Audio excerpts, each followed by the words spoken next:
பொரியல் தான் செய்ய போகிறோம்.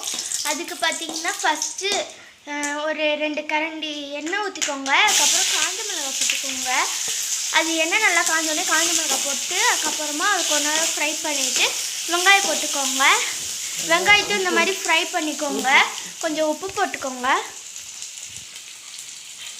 உங்களுக்கு எவ்வளோ சால்ட்டு தேவையோ அவ்வளோ போட்டுக்கோங்க. நாங்கள் எங்களுக்கு 1.5 கரண்டி சால்ட் போட்டிருக்கோம்.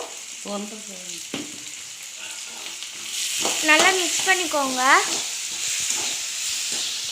அது கொஞ்சம் வெங்காயம் ப்ரௌன் ஆகணும். இப்போ கொஞ்சம் மஞ்சத்தூள்லாம் நம்ம ஆட் பண்ணிக்கணும். வெங்காயம் ப்ரௌன் ஆனோடனே நம்ம கொஞ்சம் மஞ்சத்தூள் ஆட் பண்ணிக்கலாம். இதோ கேரட் பீன்ஸ் கட் பண்ணி சின்னதாக பொடி பொடியாக கட் பண்ணி வச்சுருக்காங்க. இது எல்லா மசாலாவும் போட்டோன்னே இதை அதில் ஆட் பண்ணிக்கலாம். இதை பாருங்கள் கொஞ்சம் கொஞ்சமாக ப்ரௌன் ஆகுது.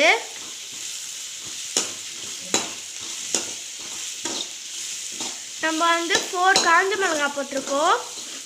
அதில் மேலே இருக்க அந்த மண்டையெல்லாம் பிச்சிடுங்க. பிச்சுட்டு 4 காஞ்ச மிளகாய் போட்டுக்கோங்க. நாங்கள் 4 போட்டிருக்கோம். உங்களுக்கு எத்தனை தேவையோ அத்தனை போட்டிருக்கோங்க. நீங்கள் வெளியே சமைச்சு கொடுக்கறதா இருந்தாலும் சரி, வீட்டில் சமைக்கிறதா இருந்தாலும் சரி, இந்த மாதிரி ரெசிபி பார்த்து பண்ணுங்க. இதெல்லாம் வந்து நம்ம அப்பத்தா செய்கிறது. இப்போ நம்ம மஞ்சத்தூள் போடுறோம். 1/2 டீஸ்பூன் போட்டிருக்கோம். கொஞ்சமாக மஞ்சத்தூள் போட்டிருக்கோம். நம்ம அப்பத்தாலாம் முன்ன வந்து உங்கள் வீட்லேயே அப்பத்தாங்கலாம் இருப்பாங்க. உங்கள் அப்பத்தாங்கலாம் நல்லா சமைப்பாங்க. அதே மாதிரி எங்கள் அப்பத்தா நல்லா சமைப்பாங்க. அதனால தான் நம்ம ஒரு சேனலாக ஓப்பன் பண்ணியிருக்கோம். நம்ம கேரட் பீன்ஸ் போட போகிறோம். வெங்காயம் கொஞ்சம் ப்ரௌன் ஆயிடுச்சு. ஆனால் மஞ்சத்தூள் போட்டு இப்போ கேரட் பீன்ஸ் போட்டோம்.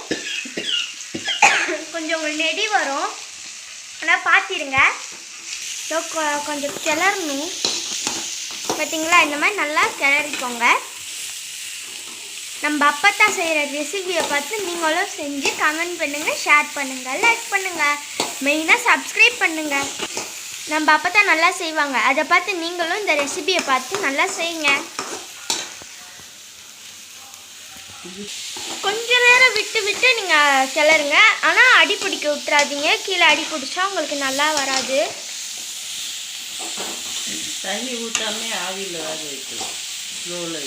எங்கள் அப்பத்தா சொல்கிறாங்க, கேட்டிங்களா? தண்ணி ஊற்றாமலேயே ஆவிலேயே வேக வைக்கலாமா? தட்டை மூடி தண்ணி ஊற்றாமலே ஆவிலேயே வேக வைக்கலாமா?